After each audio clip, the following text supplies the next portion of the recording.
You can go on, Marike. I think we'll. Thank you. Yeah. So, good morning, good afternoon, good evening, everyone. Welcome to this discussion forum where we would cover plagiarism explained. So, just to run through tonight's agenda, um, we will start with an opening prayer. So, I would ask if there's anybody from the Christian or Muslim faith that will please open this evening's for this evening for us with a prayer. If there's anybody that is willing to do that for us, please.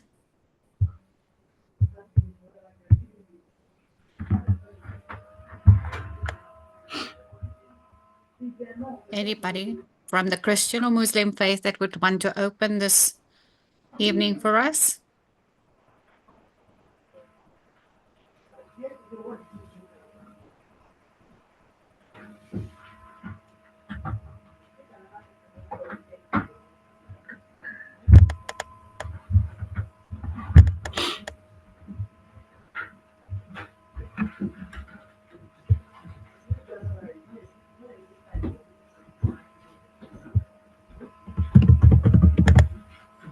Godwin, would you mind doing this for us?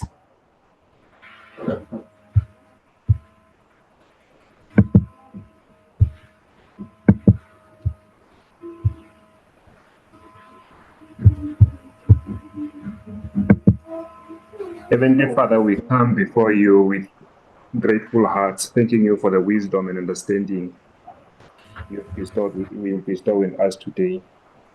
Thank you for that will guide this discussion and for the insight and knowledge we shared in this platform. Father God, we ask for your continued presence and guidance in our lives. May the wisdom that we will gain today help us to make decisions that indeed align with you and your will and bring glory to your name. Bless each and every person in this platform. Protect us, provide for us, and fill our hearts with your peace and joy. In Jesus' name we prayed. Amen. Amen. Amen. Thank you so much. So just some housekeeping rules. We ask that you keep your microphones muted during the presentations. And if you can, the videos off because due to bandwidth. And then we will keep the questions until the end of the two presentations. Or you can post your questions in the chat box and I will pose the questions to the two presenters at the end of their presentations. So just announcements in terms of deadlines that we just want to remind you. The 1st of February is a submission deadline of the first case report for all clinical candidates. So if you are only submitting one case report as part of your 50 points, this case report must be submitted by the 1st of February. So if tonight we are at the 19th of January, please keep in mind that you still have to send your case report to your mentor.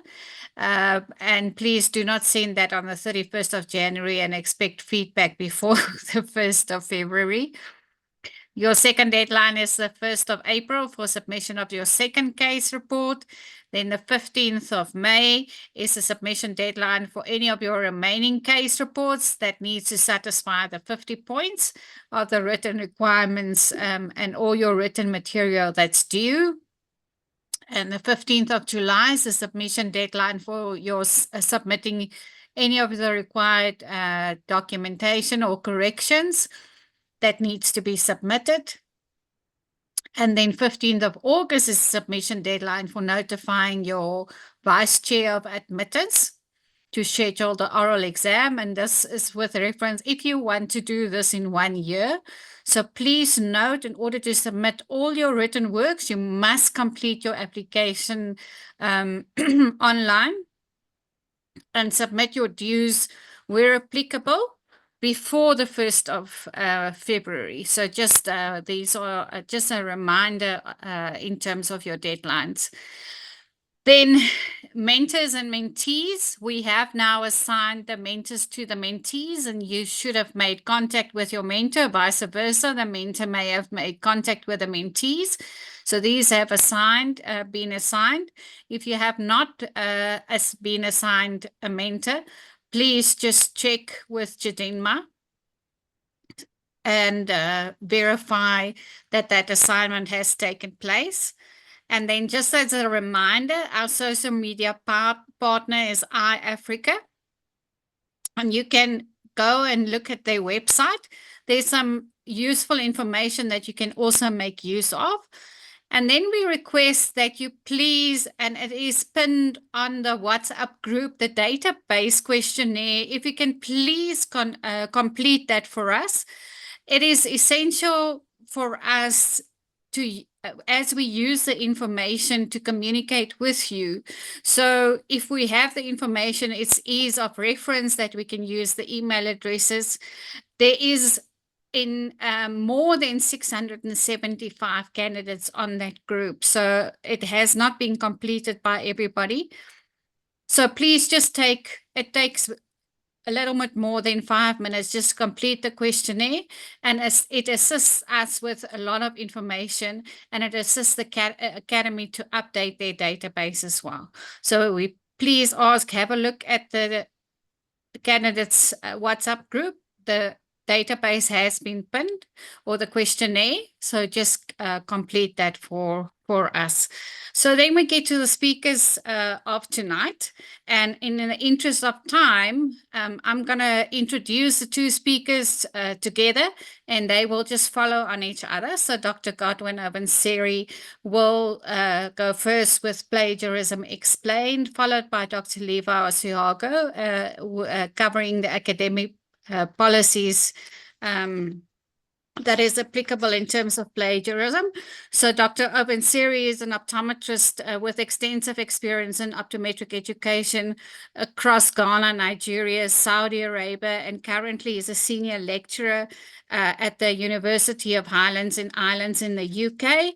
He holds a PhD in optometry and vision science from the University of KwaZulu-Natal, a master's in public health from the University of Benin, and also an OD from the same university.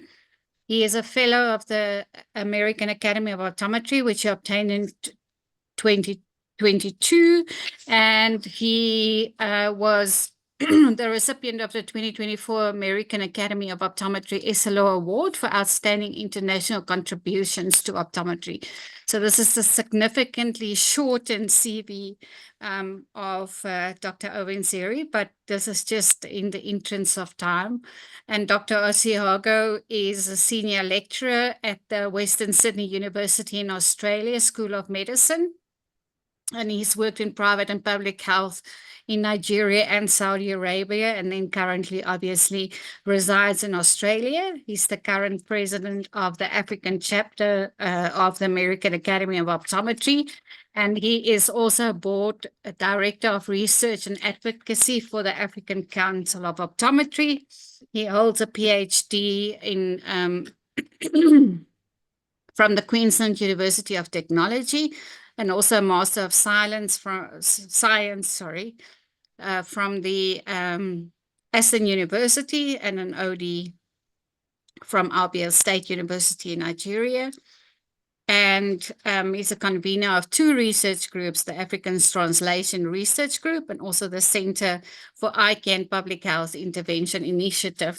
And he's a recipient of many awards, which I'm not going to list tonight because he keeps himself very, very busy. So thank you for the two, making yourself available to cover this very, very important topic, and an important topic for the Academy as well. So I'm going to stop sharing here, and then Dr. Obensiri, you can take over from me.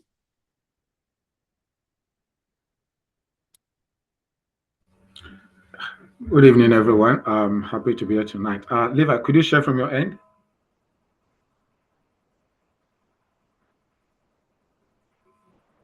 Yeah, while Levi is sharing these slides, I just wanted to thank the chapter for the opportunity given to talk to us very briefly tonight on a very interesting subject matter, which centers around plagiarism. Before we start talking about plagiarism, next slide, please. The first, the one before this one. Okay, so I just wanted to look at a plagiarism in the context of academic integrity. So I've titled my presentation Academic Integrity and Plagiarism. And on the next slide is the brief outline of the part I will cover, and then Levi will come in to talk about the academic policy regarding plagiarism. So I'll be talking about academic integrity, plagiarism, forms of plagiarism, consequences of plagiarism, and some strategies to avoid plagiarism. Next slide, please.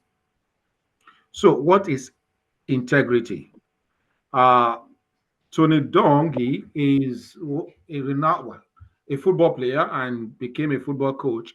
And one of the statements he credited to him is that the choice between what is convenient and what is right is what it describes as integrity. In other words, it is not just doing the right thing because it's easy to do, but it's doing what is not the easy road, but it's not convenient for you, but it has to be the right thing. So it's not necessarily convenient. It's passing an exam without, having to study hard to pass an exam takes a lot of effort. So integrity has to do with you being true to yourself. And the next quote there is also from another renowned person. He says, integrity is choosing courage over comfort, choosing what is right over what is fun, fast, or easy, and choosing to practice our values rather than simply professing them. So essentially, what that tells us is that integrity is at the heart of what we do as professionals. It's like saying it, if this is white, it is white. If it is black, it is black. Just staying true to what it is. It may not be convenient for everybody, it may not even be convenient for you, but it's something that you just have to do. Next slide, please. Next slide. So, in terms of academic integrity, now moving it from that general integrity, according to the International Center for Academic Integrity, and that's to tell you how big that subject matter is, that it has an international center that actually studies, do research in academic integrity. They define academic integrity as the commitment from students, faculty, and staff to demonstrate honest moral behavior in their academic lives. Now, if you're saying that, oh, well, I thank God I'm no longer a student, I don't hold a faculty position in a university, I am not a staff of university, so this does not apply to me. Next slide. You can then substitute, before this, just move it back up.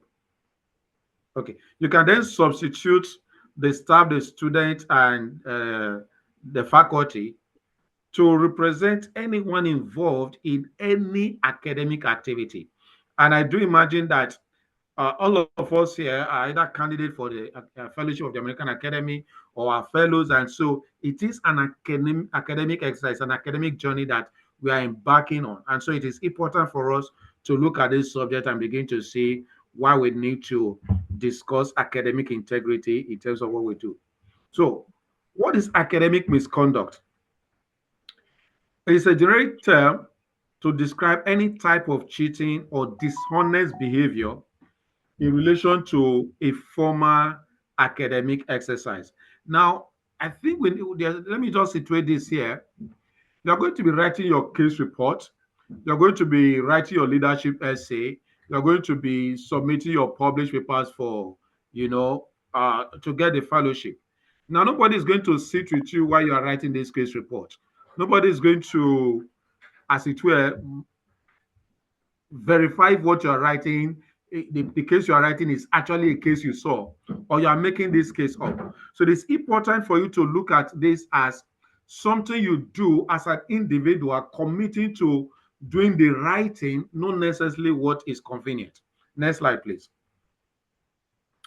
So these are the various forms that academic misconduct can take, including plagiarism, cheating, collusion, falsification of result, falsification of data, fabrication, impersonation, and of course bribery, where you have to pay somebody to undertake an academic task for you, and then you turn that job in as your own. So for today, next slide, we're going to be looking at the subject of plagiarism. Now, this beautiful car there, assuming you're walking down your street and you see this car parked and the car key is there and nobody's watching you, the car is open, you can't possibly just jump into the car and drive it off because it is free. Nobody has claimed ownership for it, and it's just there. The engine is revving. You won't jump into that car and drive it off. I'm sure nobody would. Why? If you do that, the police probably be chasing you and eventually be caught for stealing. So that's going to be plain stealing. Now, because most of us will not do that, then it is also wrong to engage in that kind of act in a very subtle manner. So plagiarism essentially is stealing. Next slide. So according to the Merriam-Webster's dictionary, it's defined plagiarism to mean that to steal, to pass off the ideas or words of another as one's own, or use another's production without crediting the source. Now, in the course of this discussion, I'm going to be reiterating the last four words of that definition: without crediting the source. So, and it also says that it is essentially literary theft. So the way if you jump in that car that was on that previous line and you drive away, you'll be charged for stealing, you'll be a thief. The same way if you take another person's idea and you use it in an academic exercise, in any written form, and you submit and you pass that idea as your own, that is what plagiarism is. So it's to steal, to pass off, and to use somebody's idea, material, without giving credit to say, look, this thing I'm saying was said by ABC, I'm using it here. So you give credit for using other people's idea. Next slide. In my university, this is how we have defined plagiarism. We said plagiarism is incorporating somebody else's work into your own without due acknowledgement of the source or proper referencing. This means using their material, their text or ideas, whether directly copied or summarized, or where just a few words have been changed or reordered. It doesn't matter whether that material is published or unpublished, whether it is in hard copy or electronic copy. So you go on the internet, you just browse. Maybe you're looking at a case of subconjunctival hemorrhage, and you just get online and you type clinical manual of subconjunctival hemorrhage. You're going to get tons and tons of information relating to that. Now, what you're supposed to use is you use that information to write your case. You're not going to just copy it as though you are the originator of how to manage the condition. So it is important for you to give credit. Next slide. Now, these are some of the activities that will be considered as plagiarism. Now, we are doing this because some of us are already writing our cases, and we don't want a situation whereby you submit your case and it will be flagged for plagiarism. So it is important for you to know what constitutes plagiarism. So it's not just, yes, I've used somebody's work. And what some of us have done is, okay, let me just change it. Let me just use a synonym. Let me try and vary it. Now, these are some of the things that are considered as plagiarism. One, which is the obvious one, turning in someone else's work as your own. I can imagine that you are writing a case report. If you go online and you type the case that you are writing on, chances are that there might be at least one person who have written on that subject matter, something close to a case report.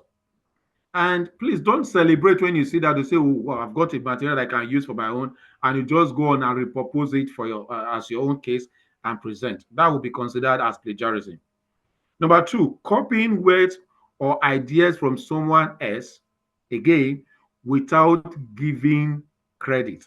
Now, it's often said that all the information we have, the science, there's really nothing new. We are all researching what has been found, But then, for every material you use that you have taken from some other person, you need to give credit to that person. Say, look, this material was taken from A, B, and C, and I'm using it.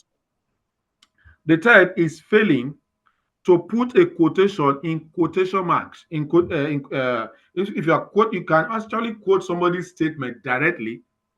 Now, if I made a statement now and that statement is so interesting, you want to use it verbatim, what is expected for you to do is to put that statement in quotes, all right, to show that this statement have taken in verbatim, and this is the way the person said it in its original form. And that's why if you're reading some published qualitative studies where maybe they've interviewed people, focus group discussion, you actually see that once you're reading that paper, there are sections that are italicized and are put in quote, which are direct quotes from the subjects that were interviewed that is stated there. So putting it in quote means that, look, what you are looking at here is not mine. It was said by this person and I've repeated it verbatim. So when you quote somebody verbatim, you should put it in quote. If you don't, then that would be an act of plagiarism. The fourth one is giving incorrect information about the source of a quotation. Now, what does that mean? Which is where referencing becomes very important. Now, oftentimes, when a student submits a work and you quote a reference, anybody assessing your work will want to go and look at the reference you have cited. And if the reference you have cited is incomplete or incorrect or even misleading, then that will be regarded as plagiarism. Now, this is how this works. You are reading a paper written by myself, and in that paper, I have cited a paper written by Levi. Maybe I just made a statement there and I cited Levi. What you should do when you see it in if you're going to use that information, it is important for you to go and look at the original source where that was taken from. Because if you're going to just quote it, the bit that I took from it, chances are that you're going to give that citation, you're going to cite me, who is not the original author of the material. So at the end of the day, if anybody going through your work goes to check, the link, the quotation, the citation will refer to me, and they look at the work I've written, there's really nothing there to suggest what you're attributing to me. Because what you're attributing to me was gotten from the whole idea and everything was gotten from Levi, and I've only just taken a section of it, and then you have ascribed that information to me. So that would also fall under plagiarism. The fifth one is changing words but copying the sentence structure of a source. Now, again, there's this common thing that say, okay, one of the ways to have, of course, which is what we're going to mention, one of the ways to avoid plagiarism is to paraphrase. Now, in as much as you want to paraphrase, you want to vary the statement and all of that, if that idea, now this is the point here. Plagiarism is not just using somebody's text. It also has to do with using somebody's idea. So if the idea in that statement, yes, you have paraphrased, you have, turned it, made a salad of it, and it's now looking different. But looking at it, that idea is not originally yours. You should give credit for all of those things to say, look, this thing I've written, I got the idea from ABC or from the work done by ABC. So you should also give credit. If you don't, then that will also be plagiarism. And now there's a second copying here, which is copying so many words or ideas from a source that it makes up the majority of your work, whether you give credit or not. Now you're writing a 5,000 words essay, and 50% or more of that 5,000 words essay are all cited from this, from that, from that. So what you essentially do was just copy and put reference. Copy. Anybody can do that. So that will not be a proper academic work. So even when you using other person's source, and that is what we call fair use rule.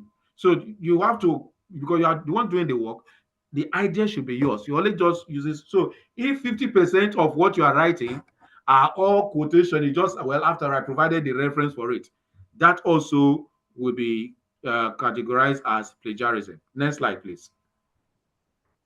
Now, I'm not going to discuss these various forms of plagiarism. I'll just leave them there for us. They are, sometimes there's a direct plagiarism, which is what we are quite familiar with. There's mosaic, there are borrowed plagiarism. Borrowed plagiarism, let me just say that, which is also in relation to what I said. If I quoted Levi, if I cited Levi in my work. So if I plagiarized some other person's work and that work was not checked for plagiarism and all of that, and that work is there in the public domain, maybe online, and then you also now go to plagiarize or go to cite that work, and you are citing me. So you have, how will I put that now? The work you are citing is plagiarized, so it's like you're also carrying on that crime, and so it goes with you. Then there's self-plagiarism. Self-plagiarism is, I have written a paper last year and was published, and I'm writing a second paper now, and I'm using some ideas from that paper that I've written. But then, I just, well, I wrote that, so I don't need to cite it. I also need to still cite that paper where this idea that I'm using for this current paper was, otherwise it will be charged for self-plagiarism.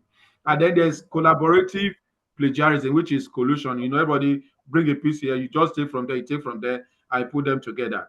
Or contributing author plagiarism. Now, this is usually common amongst people when, when authoring a paper, where you just, okay, I will write paper, for example, Levi did not participate in that paper.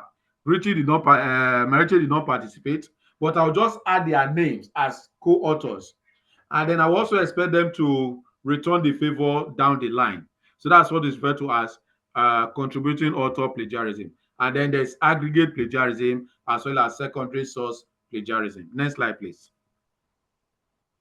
So what are some of the consequences of plagiarism? And this is where it really gets interesting. I want to imagine, just like none of us here will hop into that vehicle that is parked and drive it away. Oftentimes, especially at this level, you plagiarize unintentionally. So you probably didn't mean to just copy. One is either you didn't know what plagiarism is, or two, you're just doing it, you didn't know how to cite and all of that. And so you may get into that act without planning to engage in academic misconduct, which is why we are doing this exercise today. So one, you know what it is and how to avoid it. So what are some of the consequences of plagiarism? It can cause reputational damage.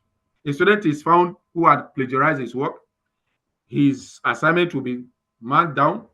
It could be sent away. Professional damage, academic damage. Now we're going to see some of individuals that have actually had, how their reputation was severely hurt because they engaged in plagiarism. I'm sure that will come up in the next slide. Now, it can also be financial loss. There are instances where you have plagiarized somebody's work, and I've just tied that to the legal consequences. You have plagiarized somebody's work, and the original author now sues you for plagiarizing his work and ask for, compensation. So there might be that. And it could be loss of research funding. Imagine you've got a research fund from a funding agency to do a piece of research. And while that research is going on, it becomes evident that you have plagiarized some of your work. I'm not sure any reputable funding agency want to continue doing business with you. So chances are that they're going to cancel that fund. They are going to do then there's legal consequence where, in fact, we had that case here in my school not too long ago, which now kind of made the university say, look, let's go back there. And this was not student plagiarism. It was a staff in another department who had used an image that the person got this image. You Google online, you just see this image and put it in our work. and I did not cite the source of that image, and the original owner of that image sued the university that we had infringed on their copyright laws. And so that can be the consequence of that. So even when you just copy an image, you look at, oh, this image, you pick that image and you use it in your writing, you should provide the source of that image as well. Otherwise, you could be charged for plagiarism. And then there's deferred consequences. Next slide, please. Now, what do I mean by deferred consequence? Now, some of those consequences I talked about are things that probably happen immediately, but deferred consequences are even more damning, more damaging. Now, each of these four persons I've mentioned here, the links are there for you to look at their story. The first is U.S. Senator John Watt, who had to abandon his senatorial bid because he was accused and eventually was found guilty of plagiarism. The next is a French physicist who was heading a reputable research institute in France and was a renowned voice globally as a physicist. But it became obvious, and this one is even, how will I describe it? Crazy.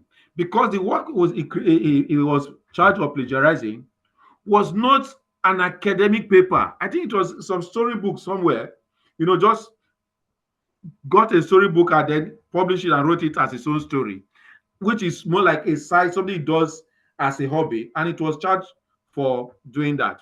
In fact, in his defense, he said, look, because they had signed his termination letter, it got to the president of, what's his name again, to endorse that sack.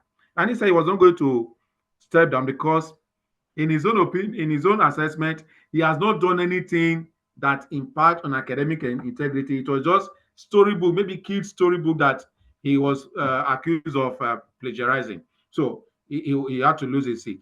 Then there's this Dartmouth professor who was a renowned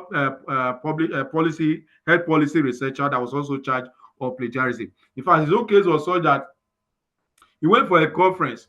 Somebody was making a presentation, got information from that presentation, and used it in his own work without giving credit to the source of that presentation. And then the last one is the former German defense minister. Now, when the former prime minister of Germany, what's her name now, Merkel, this person, I think apparently they were classmates back in school, so, and he was a renowned, fearless.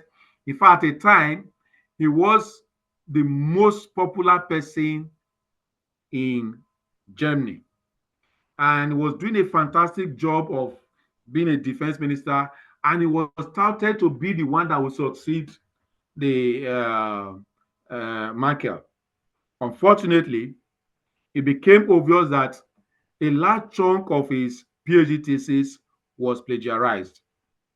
And he became, in fact, he had to step down in shame. So these are some of the things that can happen to you. And oftentimes, imagine when you are up there, you're caught plagiarizing and all of the other things. I'm sure Levi is going to also talk about some of other things. And let's suppose you have submitted your case report and it is sent back and you are back from. So these are things that we don't want to be associated with. And all of these persons, these four persons I mentioned here, did not go out of their way to actually engage in academic misconduct. Call it innocent mistake of just not attributing, referencing the site and attributing the work to the original owner. Next slide, please. So how do we avoid plagiarism? Now, as you start writing, these are some of the things you want to start doing immediately. It is not when you are done writing, you now begin to, okay, let me look for reference for this. So give credit whenever you use another person's idea, opinion, or theory. If you're gone to online and you see an article you're using, as you're looking at the article, you're beginning to use the article to develop your thought. Make a reference for it, take note of it, and be ready to cite it. Any fact, statistics, graphs, drawings, image, etc., that are not common knowledge. Now, what does this mean? There are certain things that are common knowledge. A picture of Barack Obama, for example, nobody's going to, if you use a picture of Barack Obama, nobody's going to accuse you of plagiarism because it's a picture that is everywhere. But if I have created an image, a drawing, a graph, a result sheet, and I use it in my own work, and you just go, oh, this chart is really beautiful to support what I'm discussing. And you go there, you just crop it and put it as table 1 or figure 1 in your work without crediting the source, then you will be found guilty of plagiarism. So when you do any of those things, when you crop a chart, an image, please remember to give credit to the original. And this is where we often miss it. Sometimes you see that chart. At the point you are using that chart, please make the reference at that point, because this is what might happen. If you don't do it immediately, somewhere down the line, you probably don't even know where you got that image from. And I'm sure that has happened to some of us sometimes. You're looking at a preview article, you are using it, and what's that? Where did I get this information from? And then you'll not be able to cite it, and it's going to be there. You have taken source from it, but you didn't cite it. So while you are writing, please remember to give credit at that time.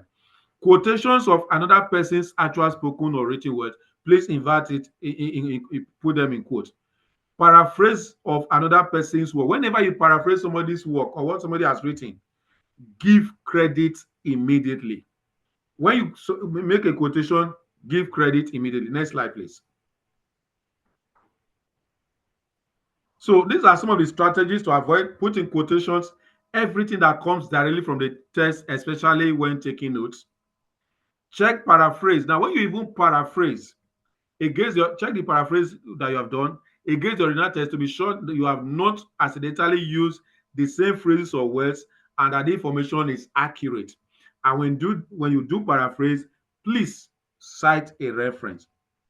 Now, there's a difference between paraphrasing and just rejuggling words. So it's not, it's not like you're playing Scrabble. Let me put this word that came first, let me put it last, and then change the structure. No, it's not just change the structure, it's rewrite. And one of the ways to do it is read a statement, have an understanding of it, and then write it by yourself. Okay, and that will help you to be able to do a good work of paraphrasing. Always acknowledge facts, diagrams, and original thoughts, and please learn to use referencing tools. I'm sure we're going to probably have a session on how to use any of these referencing tools down the line. Next slide, please. Okay, so I think that's me done. I would stop here so that Levi will continue. Thank you.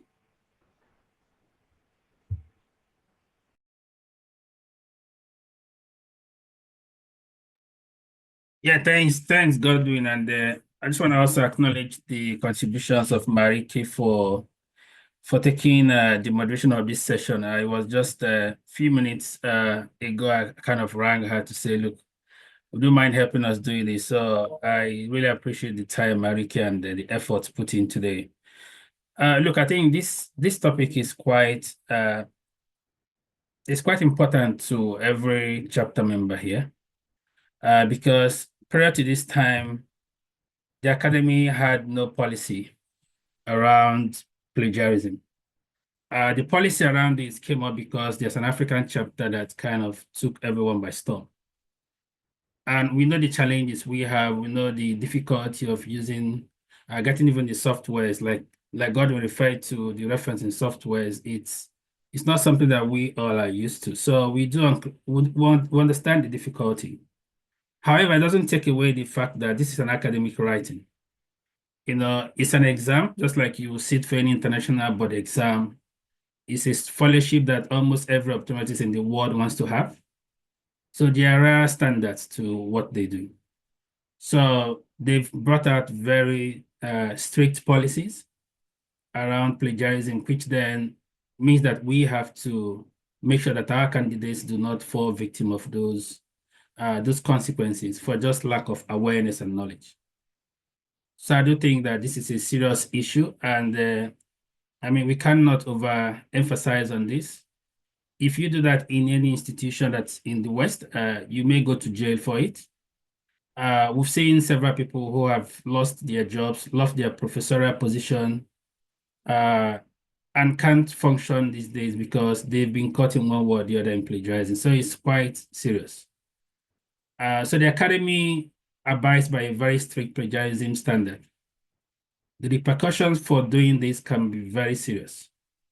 It could lead to ban if you are found to have a similarity index of the work you submit getting up to 50% and above.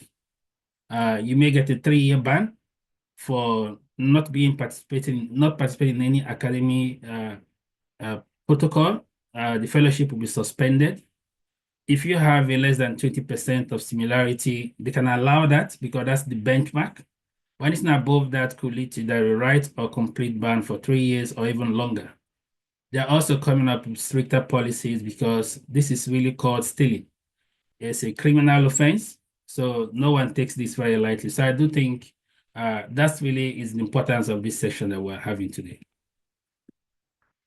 Now, we're not going to repeat all what Godwin said, but just to throw more light on this, that we should do everything we can to avoid plagiarism, everything.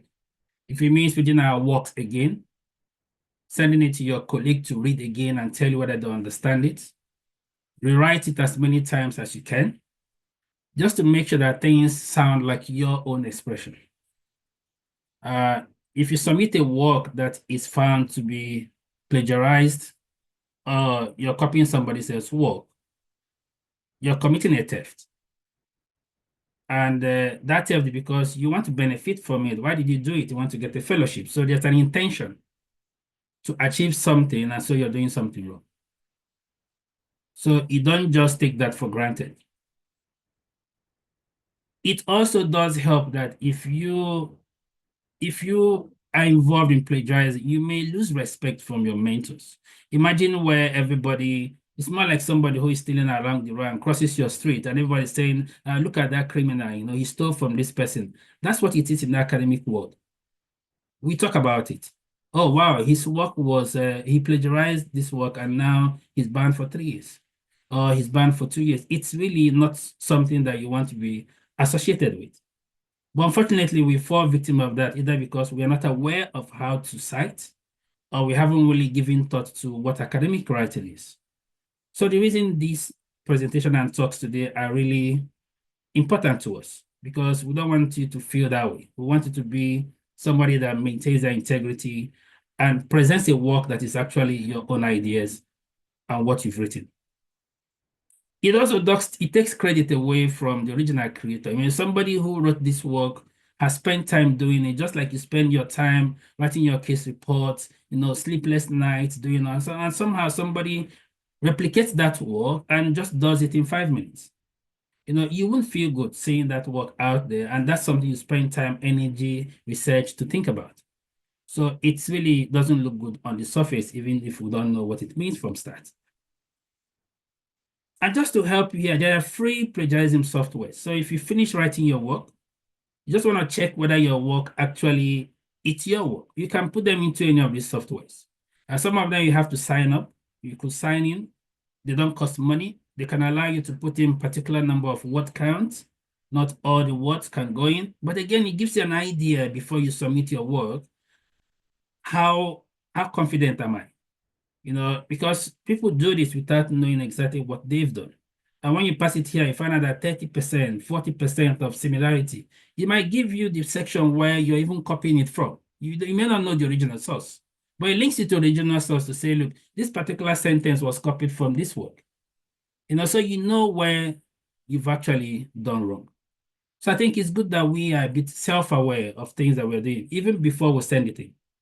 But it does help you to be confident that when your work comes back, you're not going to be caught in this act of plagiarism. So we'll send this across as well, and you can always go on Google, check any of these websites, and use one of them to check your work before you submit it. Now, Godwin did mention a few of the people. There are so many of them online. And if you look at these individuals, you would never imagine that they've been involved in this kind of practice.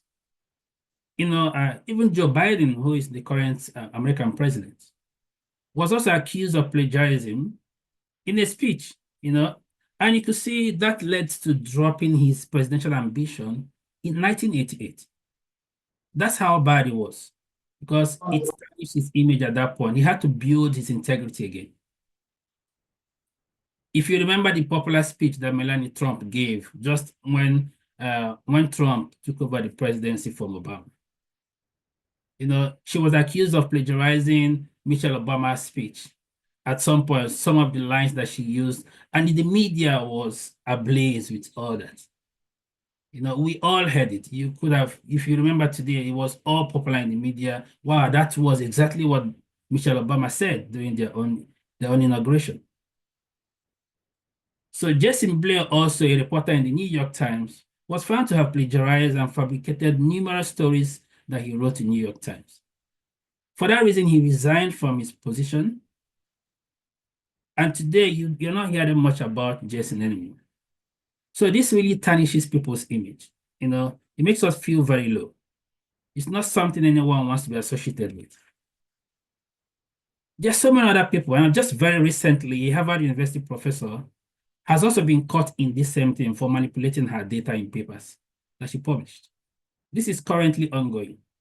And during COVID as well, there were authors whose paper was withdrawn from Nature because they couldn't produce data that justified what they were talking about, chloroquine, and some of those drugs they said cured COVID. And this is still ongoing. Those authors have not been allowed to publish in any of those journals for the next 3 to 5 years. Now, currently, there's a case going on in the UK as well, where an optometrist had to change the patient's visual acuity records from what it was when a previous optometrist saw that patient. And that case is ongoing now. And today, he's being found to have been dishonest in presenting the patient's report previously. And these are the things that you may find yourself doing one way or the other without understanding that can actually lead to a prosecution. So there are so many ways that this repeat. You can plagiarize yourself, like Godwin said. You could write the same thing you've written last year and recirculate it as a new writing this year. And then you think that's fair. You could be caught. These things don't just happen today. They might happen 10 years after you've done it. They might happen 30 years after you've done it. If that work is online, people can cite it. Even if it's not online and it's printable, people can read both.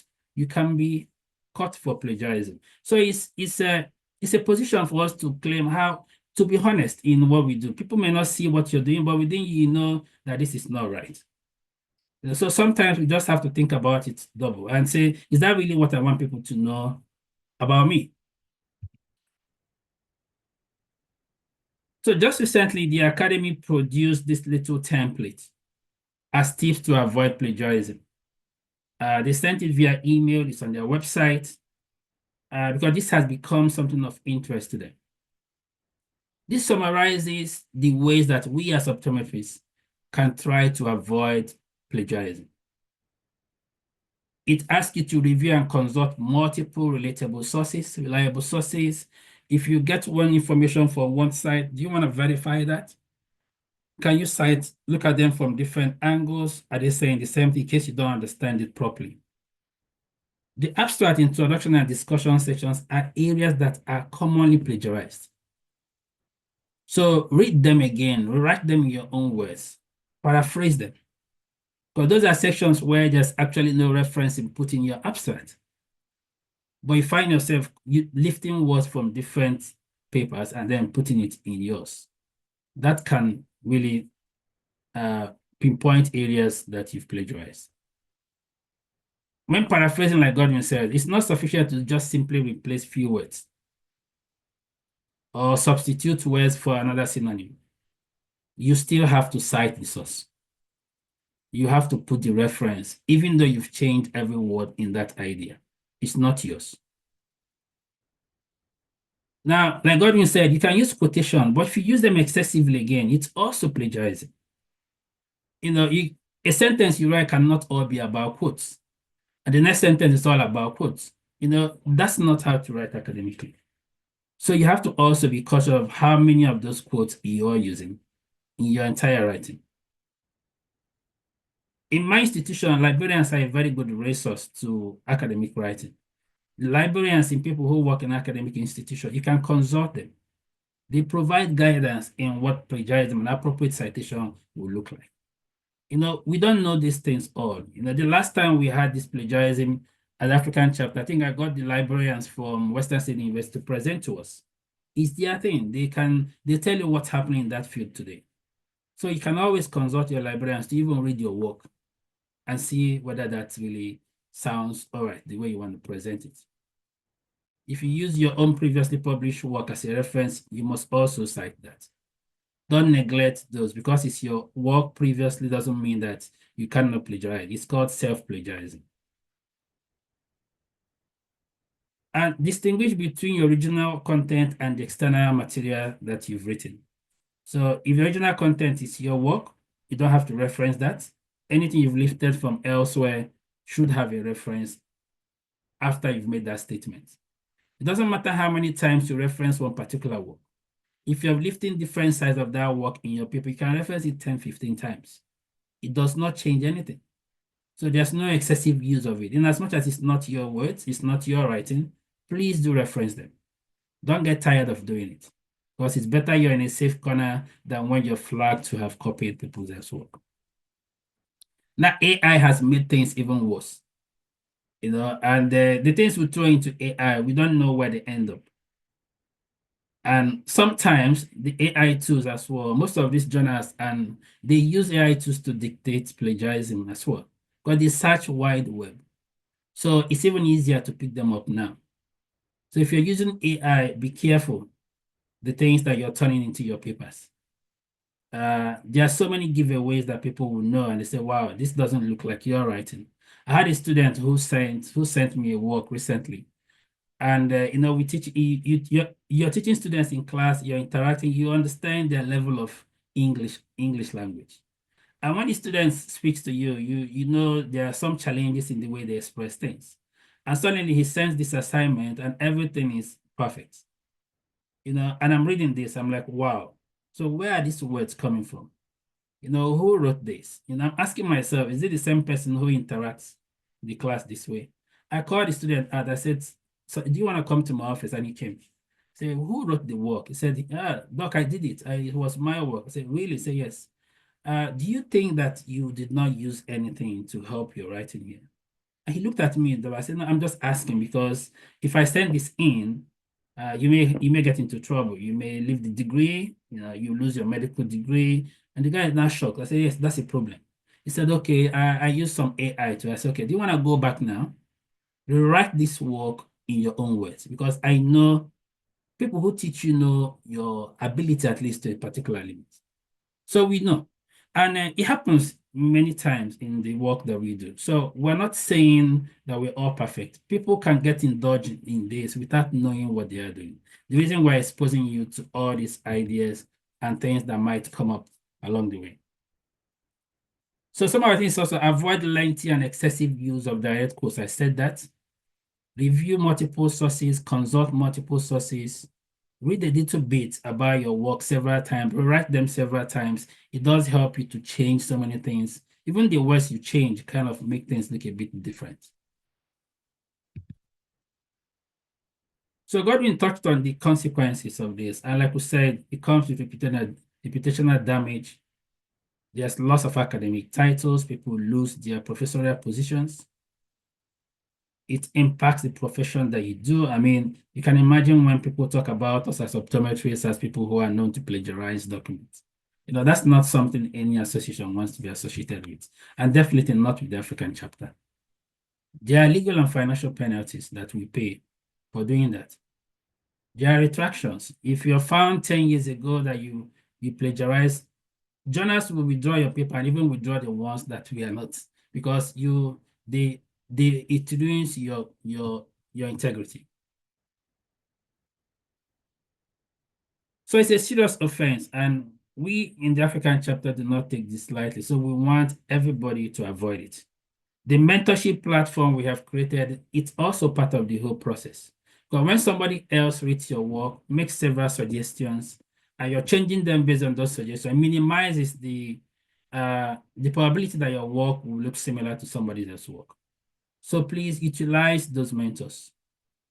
Make sure that the comments that they give to you, you pay attention to them. Don't ignore those word changes, those little sentence restructuring. They may have found that something is similar to what they are saying.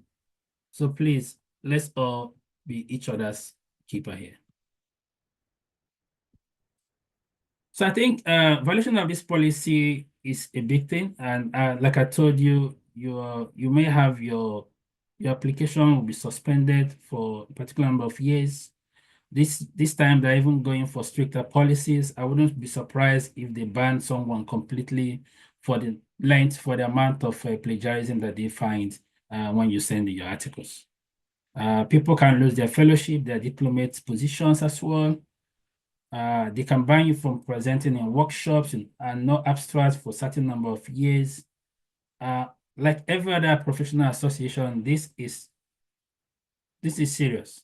And I think we don't take that lightly as well. The reason we are making sure that from this side of the thing, we want to see you the other end, smiling and happy at the end of this protocol. Even if you don't get a fellowship, but this teaches you how to write properly. One of those aims of the African chapter is accomplished. Let's be people who protect our integrity, who see value in the work that we do. And I guess if we do that, we'll all be each person's keeper. And I think I'll end my talk here. I want to open up the platform to questions, and maybe before then, Mariki can then come. Look, thanks everyone for listening.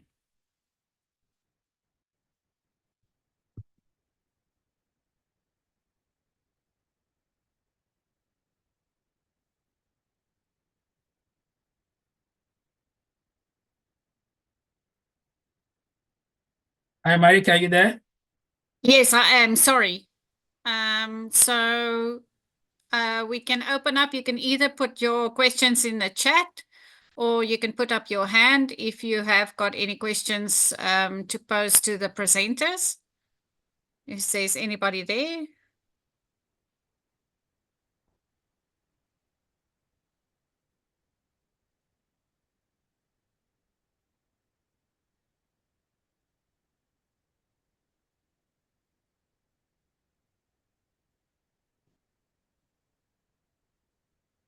I don't see any hands. Marika, and I think this is not really to scare anyone. It's not the reason for this presenter. It's just to make sure that we are cautious of the things that we put up. Yes.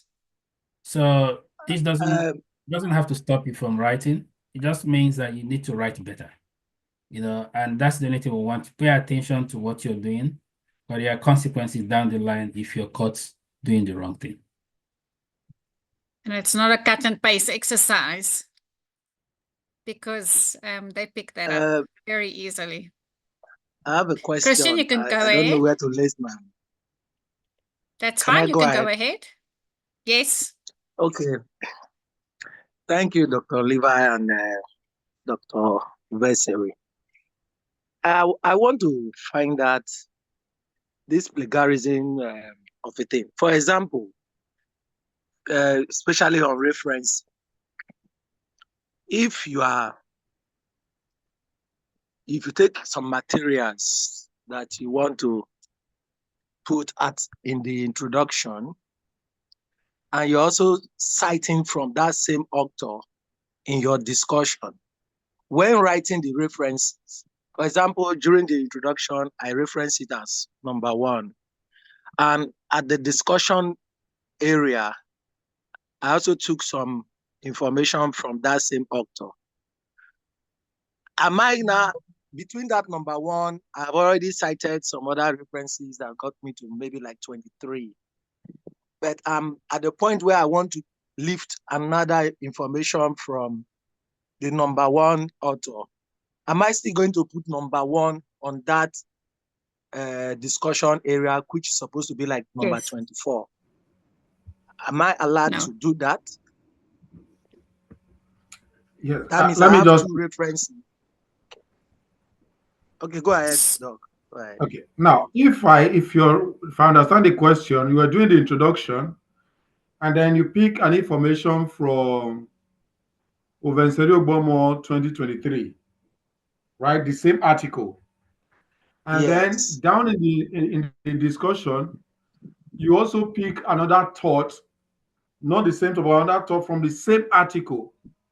Because it's Yes. the same article, the number you assign to that first one, if maybe that was number one, will still be number one because it's the Yes. same paper. It's the Yeah. same author, the Okay. same paper, the same publication. So that number one that appeared there will still be number one now because it's the same paper. But if, however, Okay. you cited Ovenseri, a paper written by Ovenseri Ogbomo 2023, and then in the discussion, you're citing another paper written by Ovenseri Ogbomo 2023, the same year, but different publications, then they That will have becomes different 24. numbers. Yeah. Because Okay. now they are now two different paper. But if it's the same paper, it is the same number. So you can have one occurring in introduction, occurring in literature review, occurring in the discussion, if it is the same article you are getting those different thoughts from. Thank you Is so that clear much. now? Okay. Yes, very clear. Thank you Yes. so much. I think it depends on the referencing style that you use.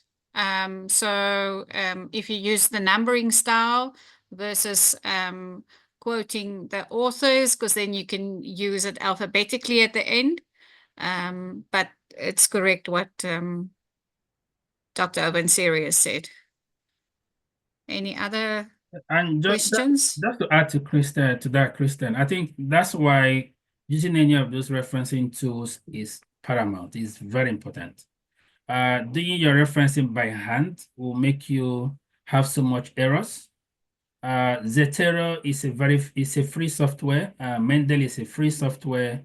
There are YouTube videos of how to download and use those referencing tools. They're easy. What you just said now is quickly solved by just clicking a button and inserting a reference. You don't need to change the numbers yourself. The tool will do it automatically.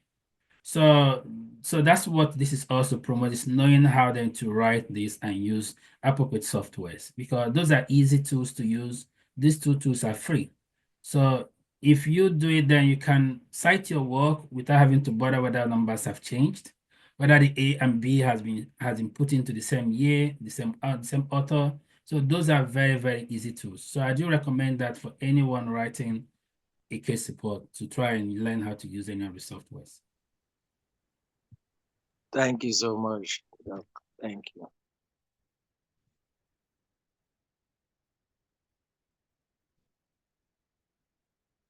Any other questions?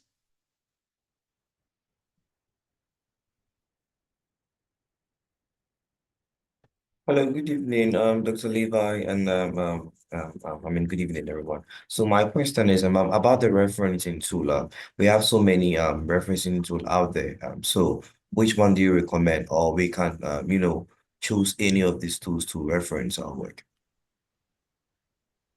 Maybe I go. This is a hard one to solve. There's different preferences for what you can use.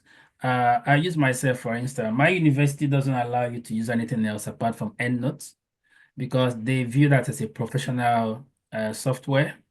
That's what I use in my writing, but I've also used Mendeley before. But for those in Africa, EndNotes cost money. It costs a lot to get an EndNote installed in your computer. So you may not want to afford that and continuous fees. So people go for Zotero, which is free. There's also Mendeley, which is also free. They operate on similar functionalities. So just knowing which buttons to press and where to click. So those are the preferred tools for those in Africa who do not work in any institution, don't have support on those softwares to use, because they are free to download. So Gabriel, I would think those would be easy, accessible tools for you. Zotero, for once, I know it's easy to use, and people have recommended it if you don't have access to EndNotes.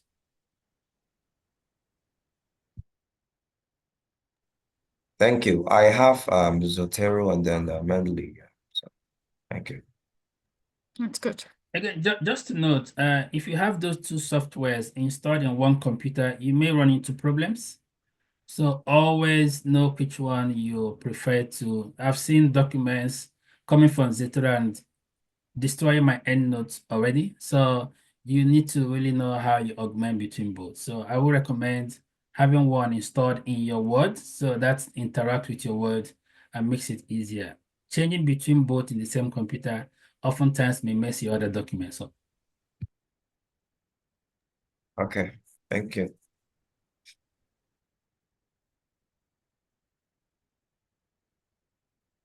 Any other questions? And it doesn't matter the software you use, the value is the same. They'll still return the same thing if you just know how to. So if you know how to use one, stick with the one you know how to use and There's just another one. stick the Yeah. rest off. Yeah. And there are many tutorials on YouTube to assist you if you don't know how to use them.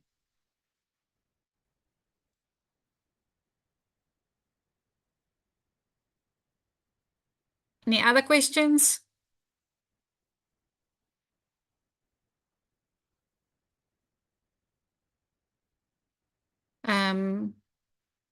There's no prescribed, there's a question, is any referencing style that is peculiar for writing case report? You can use either. I don't think, Obawana, you can maybe come in here if you want to, but I don't think there's a prescribed referencing style, Levi, as well. I don't think there's a prescribed referencing style for the case reports. No, there isn't. Just be consistent in whatever style you decide to use. Yes.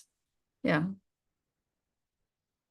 Just for experience sake, I think if you use APA, it makes you to really know what reference you've cited. The numbers may confuse a beginner, so I would refer to APA. So I'm seeing the name of the authors, I know which papers they are. So you don't miss citing Makes it better at the same time. Yeah. It's an easier way to reference. Yeah.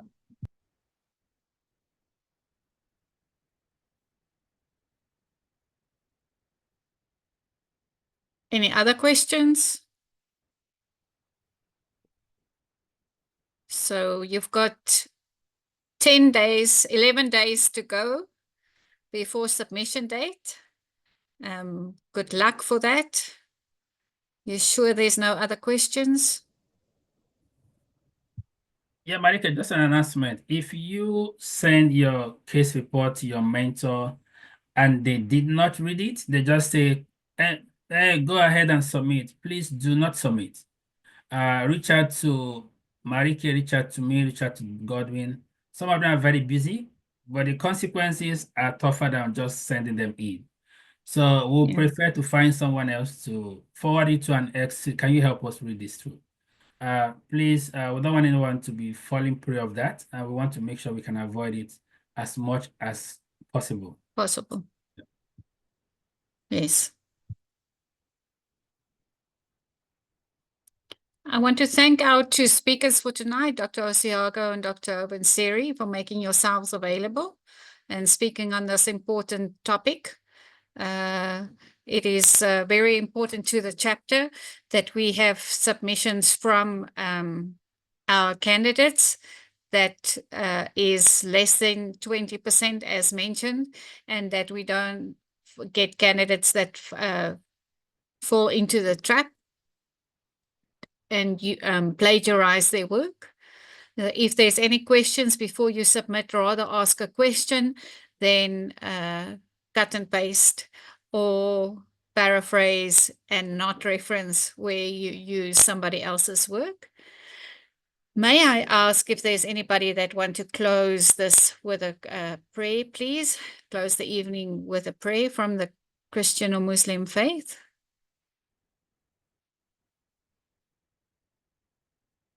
Anybody that wants to volunteer?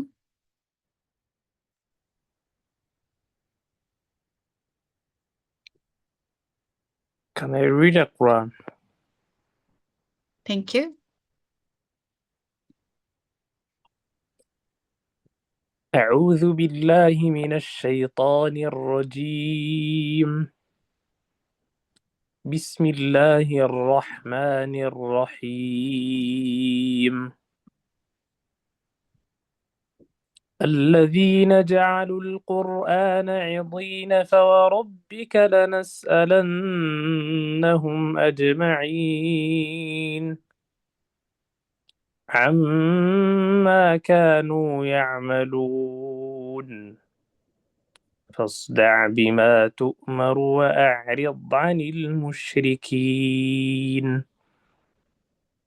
إنا كفيناك المستهزئين الذين يجعلون مع الله إلها آخر فسوف يعلمون